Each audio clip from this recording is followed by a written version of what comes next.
Judy Warner. Welcome back to this week's Ecosystem Podcast. Today, I'm joined by David Haboud of Siemens. We're going to talk about the tools that they have unleashed to help fill the mid-tier gap for PCB design software. It's a really interesting conversation, and I think with all that's shaking out across the industry with ECAD tools, I think you'll learn a lot here.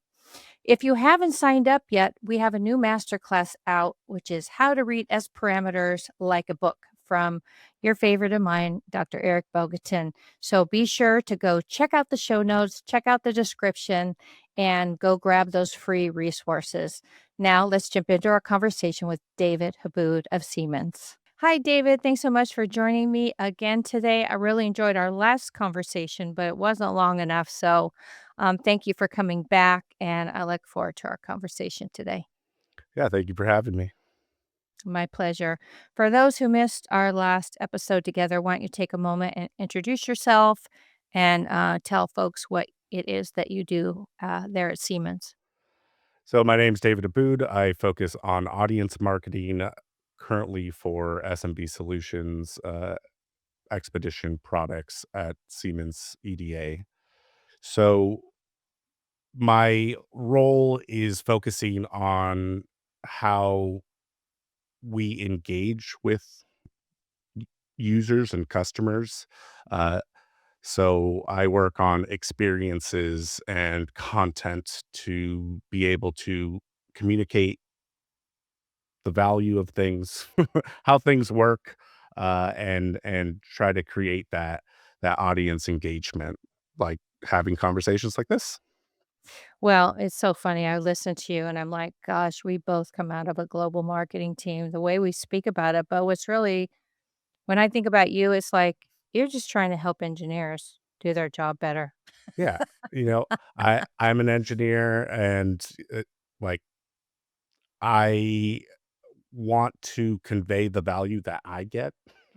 Right. Right? Like, Exactly. that's the nice thing that I experienced it firsthand, and that's the most important part to me, right? To be able to be that liaison between, the functionality and people making amazing things, and being able to bring that communication back as well, right? Yeah. If there are things that people in the market are missing, I engage with them and help communicate that back to get that into some products to make things a little bit better for everyone. Yeah. Yeah. I love it. It's like my old job.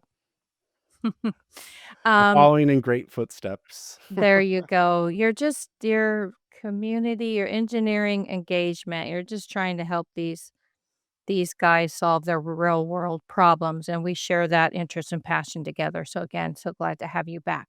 So I feel like we're going to do a little bit of like lightning round today, but I think it's really good stuff, and I'm glad you prepped me and brought me up to speed. So, the way we're going to frame this conversation is we're going to talk through some very common problem that design engineers have, particularly for small to medium sized businesses where they don't have these big enterprise design teams and they just get handed tools and resources and they're thrown into their own internal ecosystem. This is for people who, which is the majority of people. Um, to kind of meet them where they are. So let's get ready. You ready for this lightning round, buddy? Yeah, let's do it. Okay. So let's first talk about the problems and then we're going to get to the solutions. So let's talk about the first problem that most design engineers have that are on small and medium sized design teams. And let's talk about sort of the foundational issues as you see them both as an engineer and as someone engaging with the design community. You know, the biggest thing I think people forget to think about when they're starting off, building a new organization, um, you're so focused on the product and what you're trying to develop that you aren't thinking about creating a foundation for growth. So a lot of times in an effort to cut costs now, we go for something that is good for our current situation, but we don't think about how that's going to affect us in a year from now, 5 years from now, 10 years from now. How is this foundation going to scale with me? How's it gonna grow with my skill set? What is gonna be required next time, right? As my complexity grows, as my process grows, as my organization grows, all of that complexity builds up. So there are a lot of tools out on the market that you can do amazing design work with. But again, it's not incorporating the next level of that process when you have to start thinking about supply chain, when you have to start thinking about how am I going to maintain this board once it's in the field? How am I going to uh, deal with a recall? How am I going to deal with unforeseen things? You need to build a foundation that allows you to be proactive and not reactive. And that is something that is is the core of expedition technology, right? Uh, it is about creating principles that allow you to be successful from day one as an individual all the way to a global enterprise with a distributed team with people all over the world. Um, ability to proactively make design decisions, this idea of shifting left, you know, m while I'm searching for components, while I'm doing component research, PartQuest allows you to take a look, and connect that digital component definition to real world supply chain information so that you can find parts that you need. You know that they will be available a year from now, et cetera. You know your lead time. You're not gonna get surprised by things late in the process. You're able to be proactive in your decision making all the way through, across different disciplines and across different domains as well, right? Right. Integrating with mechanical teams. You're gonna have to integrate with software teams. It's great if you make beautiful hardware. We're in a world of AI, right? People are going to want to add beautiful software as well. So, how do you improve that communication so that you're not spending all your time being the glue of every process, of every communication between different domains? Right.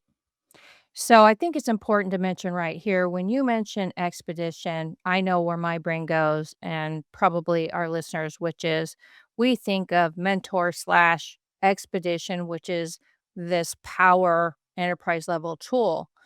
But you're talking about what we're really talking about today is really a mid-tier tool, which, by the way, I wrote an article about, and I was shocked how many people, engineers, were like, "Yeah," is that mid-tier tool for the small and medium businesses is like evaporating because just the way the market's playing out. And so you're really talking about taking all the power of that enterprise tool, but also right sizing it so you can use just the features and things you need now, but that the data workflow and that proactivity can grow with you should you need it. If you don't need it, you don't. Um, so that is more the and correct me if I'm wrong because you're really teaching me, is PADS Pro, your Brad's names, Pro Essentials. PADS Pro Essentials and Expedition Standard, which Yes, is where Siemens is filling that mid-tier gap, and that's what we're talking about. So I just wanted to make sure I said that up front, but you can grow into that full scale exactly. tool, but have that, let's talk about that translating data because you just talked about integrations across test and mechanical and this and that, and Yeah. we all know that design engineers, like, they'll design something, they'll put the components they'll choose the components, even at the schematic level, they start designing, and then they get to the end and went like, "Oh, shoot, this Yeah. part's at risk. I can't use this." And then there's delays, and we go back and forth, or that mechanical integration didn't happen, and, oh, that footprint's wrong, and so all these things can happen, um, but the worst thing I think of is that up and down thing that we do, like, I think of SolidWorks, for instance, right? And then you have to do the step files, and you have to get out of your PCB design tool, Yeah, convert it and to a go step into the next and thing. then go into the next thing, do that, and then convert the file format back. Yeah. And, so what are the risks if you don't have that kind of integration? And, tell us unpack those problems a bit more. Yeah. Going back to that foundation conversation, that building something that allows data interoperability, that allows data continuity and data integrity, traceability, all of the tools that Siemens EDA works on, from the Expedition technology stack, are operating on an integrated data model. So you are able to have that continuity from the PCB design through to the mechanical design.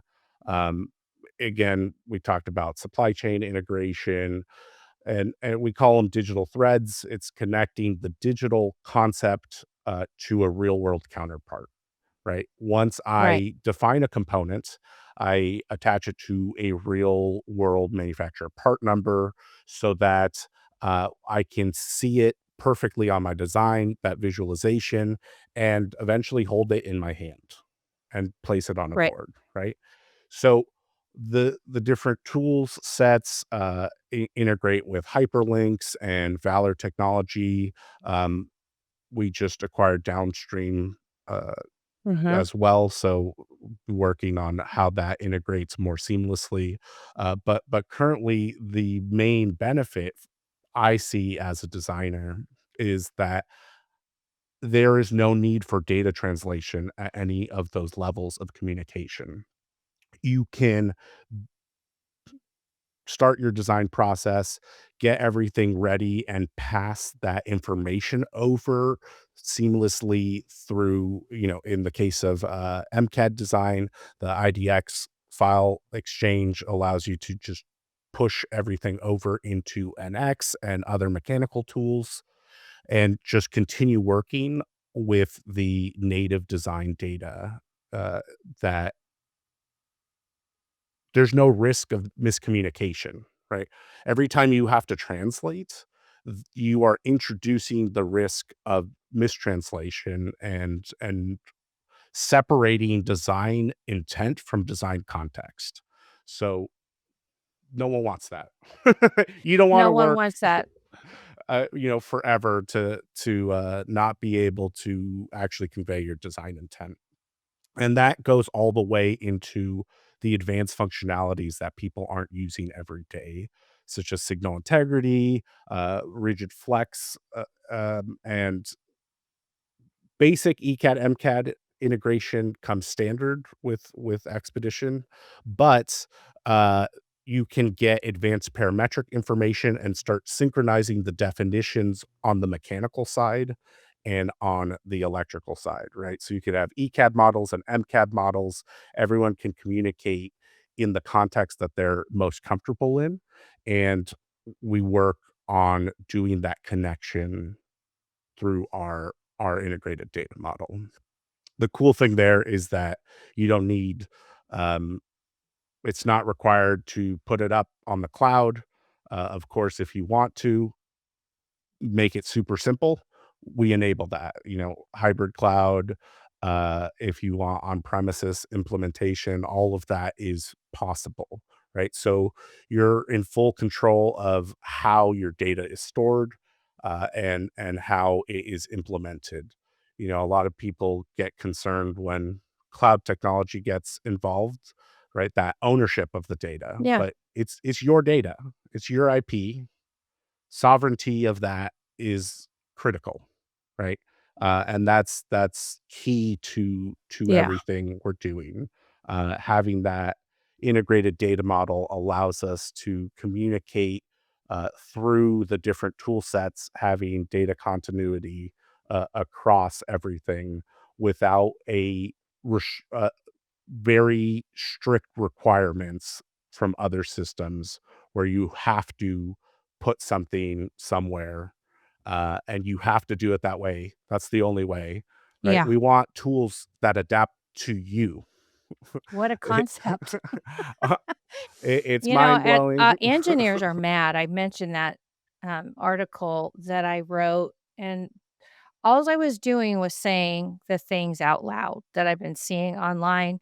And a lot of individuals or people on small teams are just mad that they're Yeah. feeling forced by vendors to go into the cloud, even if it's secure gov cloud. Like the answer is no if you're building military or critical infrastructure. It's like, no, I don't want to do it.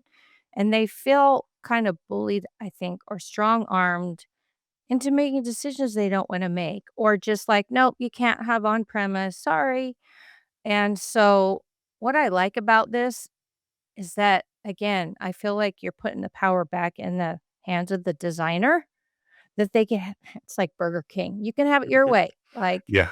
Um, so that's why I'm really curious about all this and curious about how design engineers are going to respond to all this. Now, I'm going to be the devil's advocate for a moment because I kind of see across the industry the way EDA tools are being made, not just PCB design, we're talking simulation and all kinds of EDA software, and there's a couple trends I noticed, and I'd like you to speak to it.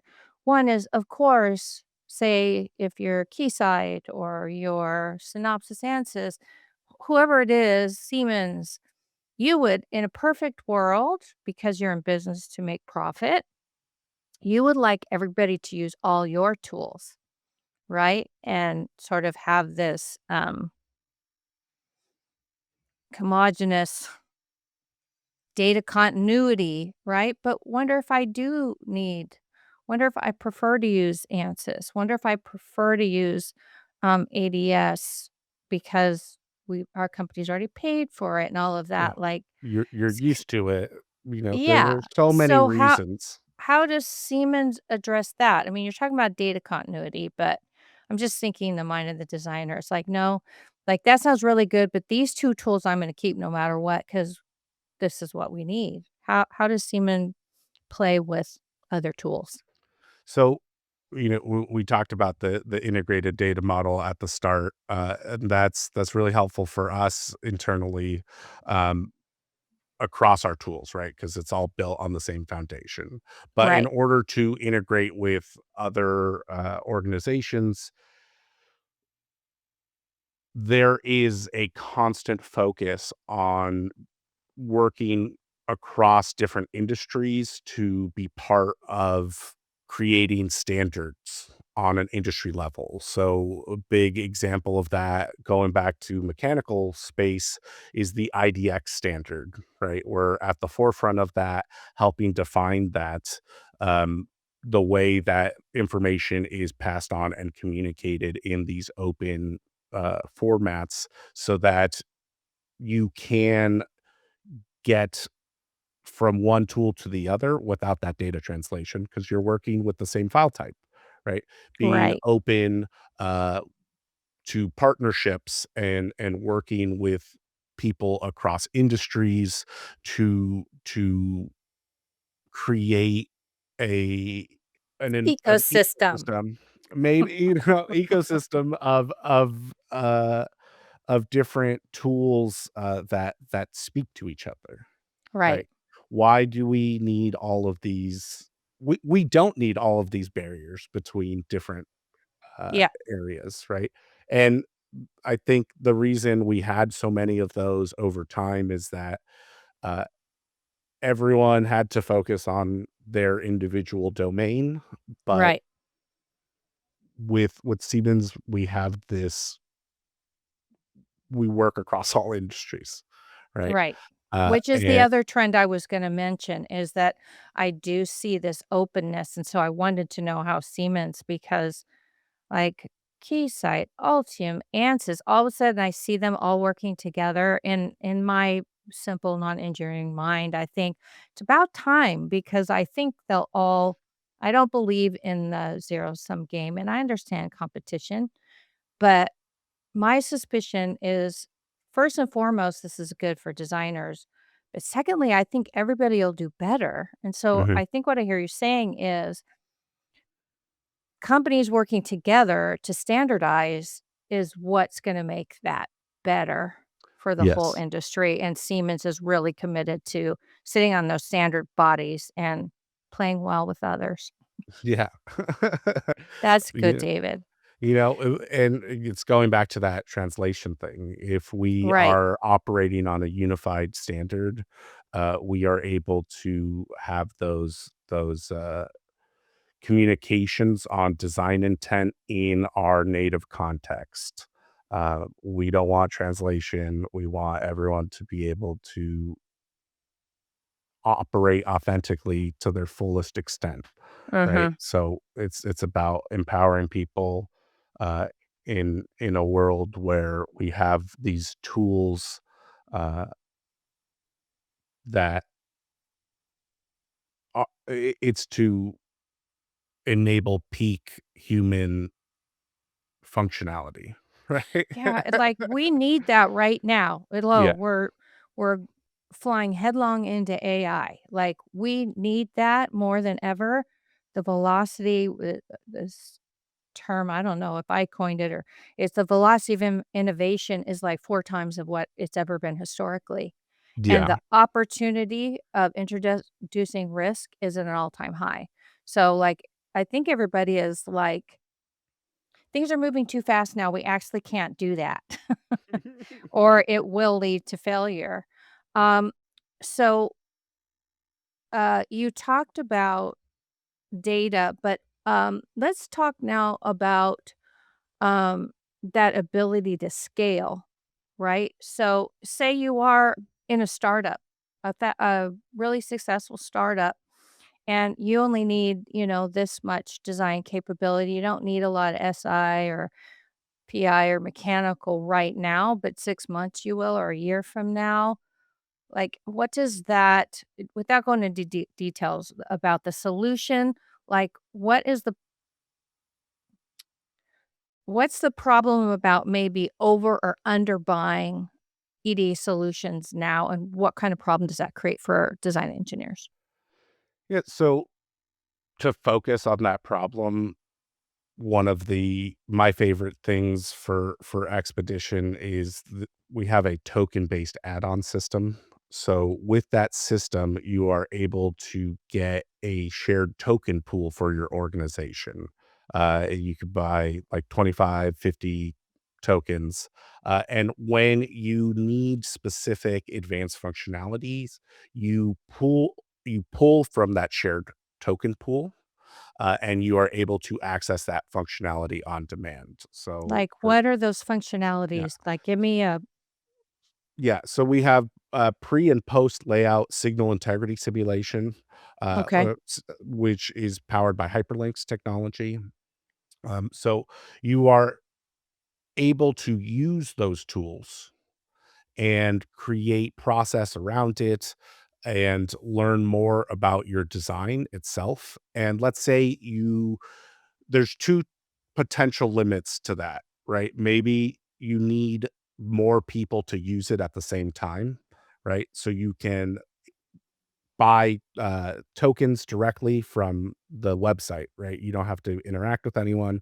You can get tokens, and for concurrent utilization of that technology. okay. And the other great part is, let's say you get to the end capability of that, you are able to use that structure and that data and go to the full suite of hyperlinks tools, right? You just continue onward. So there is no change in user experience, interface, or data, right? You have that full process and data continuity from start to finish. So like we were talking about earlier, you can be one person doing all that. And then maybe you get to the limits and you hire an SI professional or something along those lines. And also for like the mechanical part, I mentioned basic board outlines, things like that are included by default, but the advanced parametric information, more information on like the actual copper geometry to do simulations, maybe on the mechanical side, right? Maybe you have tools over there for thermal analysis, stress, etc. You can bring in the copper geometries and continue onward. Once again, zero data translation, zero process translation. You just keep going. The cool thing about the tokens is are the shared tokens are released when you're done with whatever you're doing. So you could run your simulation and release them back, right? So if it's something you do once a month, once a quarter, you don't have to buy the full tool. Um, you just have your tokens. You have that flexibility to have different types of advanced functionalities, and without committing to tools that you might need or you might not need, and kind of create this. Right. It's this. It doesn't feel good. I don't want to say Well, resentment, but it's I think of it in my image-based mind. I think about wearing like putting on clothes that are too big for you, right? It's like, no, it's not what I need right now. I might need that later, or like the growth of a child, the clothes are changing all the time. You just don't need it yet. You're going to need it later, but you don't want to buy the whole enchilada now. yeah. Um, you want to just right size it for what you need. And does this, David, also work like say you're doing product development and the product's very simple and you're just doing proof of concept, right? To raise investment money or something like that. And you don't need all that.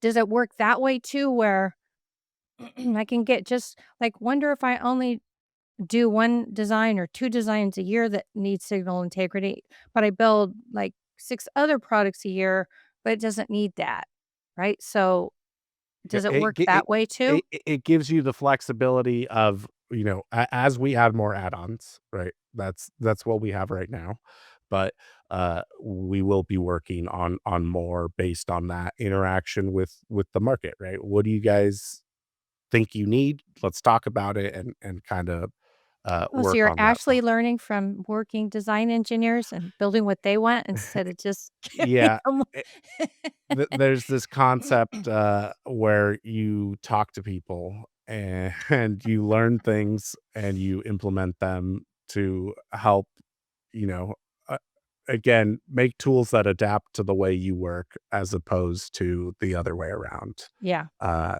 well, I it, like it, that. I mean, I like that. I know you like that. It's just it seems like it's been elusive and especially so.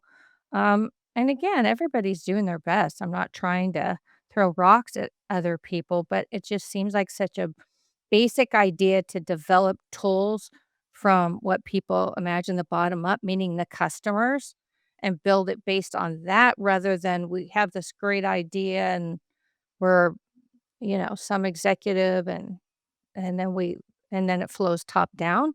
It just makes sense to me. Like, I often think of Amazon, and it's like their whole mission is customer obsession. I'm like, "I think you'd sell more if you were obsessed with the customer, and if you don't think so, look at Amazon." They've done okay by doing that kind of interaction, so I like it. Um, so the tools can grow with you. You can have it on premise, you can have it in the cloud. You get to have that sovereignty of data. Um, when you were talking about process, I I think I told you when we were prepping that I wrote this blog a long time ago. It was more about DFM, honestly, but it was like I would encourage engineers to learn more about DFM And I know their schedules. I know their bosses are hounding them and they got to get this thing out the door and time to market and all those pressures. I understand they're real. But my encouragement was just slow down a little bit.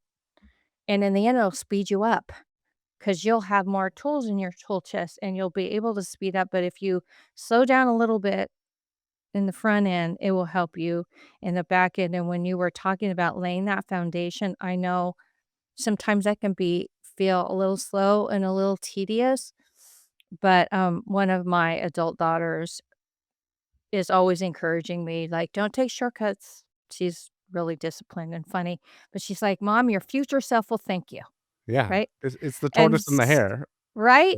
It's Exactly, it's that, and that doesn't mean slow down and miss deadlines and all of that.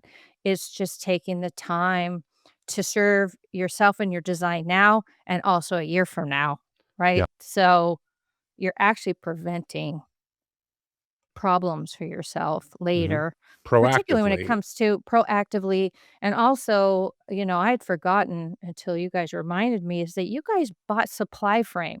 Like, how many billions of parts are in that thing or millions? There are over 600,000,000 currently. 600,000,000. Uh, Several 100,000,000 have ECAD models. Uh, you have compliance information for that parametric data. So not only are you connecting it to that real world part, you are able to prove compliance for so many so Yeah, many different global yeah, standards. right, which is amazing. Like, everybody has a different there's so many of them. Excuse me, Ultralibrarian and Octopart and DigiKey, and there's so many out there. But, like, Supply Frame, if I'm not mistaken, is, like, the big kahuna that sort of started it all. So that's a lot of power to have access to for design engineers, and again, available to small to medium businesses, Not right? only So available, but directly integrated in the tool, right? You can do integrated. the research Yeah, there, pull it directly download into yeah. your project library or your central library, uh, have that information already ready for you there, connected to your standards, if you have extra standards that you want to work with, um, and, one really cool thing on the PartQuest side, which is the interface for integrating to SupplyFrame, etcetera, um, there's a new, AI datasheet reader. So it parses all of the data sheet, and then you could ask it questions, right? And it will give you an answer and take you to the source. So it's empowering you to make those design decisions. Which is just huge when you have a 200-page data sheet and you just need to know whatever, the Something amperage simple. of blah, blah, blah, right? And so, love it. Well, is there anything else we haven't talked about? I I don't see a downside. Again, the one downside I could say is, you know, some companies, do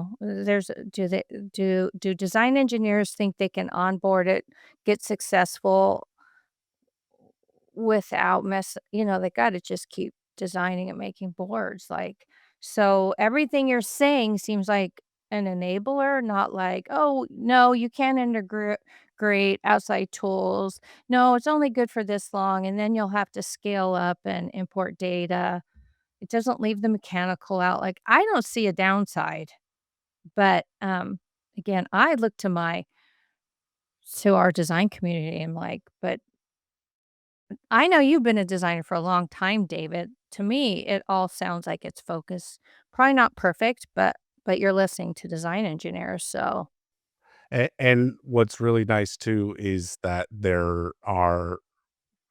there's industry leading support for all of the tools. Um, we have some dedicated customer technical advocates that are hosting weekly webinars, to help people get an overview of everything, free on-demand training. There is a product introduction guide that is a similar vein to that, teaching you the basics of getting through everything. And it, it's just the weekly webinar thing, I think, is amazing. You have that, I like to call them office hours, for like you Uh, can go in and talk to someone that knows design, knows the tools, and can give you some kind of quick feedback on top of the greater support network that exists. Um, it's really, really powerful. And are you I'm guys working on. collecting? I'm sorry, go ahead. You go. Are you guys collecting any like real world case studies um, and highlighting those? Like that seems to me something if I were considering changing tools, like I'd want to hear from somebody who's like me. Yeah, we are in the process of talking to organizations on that. Of course, we are just a couple months into the market, right? Right. So people are You just got a ways to starting to. go. Yeah, Right. people are just starting to, but that's part of my, role. Anyone that's out there that wants to talk about that stuff, you can contact me. We can talk about that and see where we're going from there. Um, but yeah, still fresh, right? The overall expedition technology is there, but those are. Uh, it's not the same, customer base, right, that we wanna Right. talk about.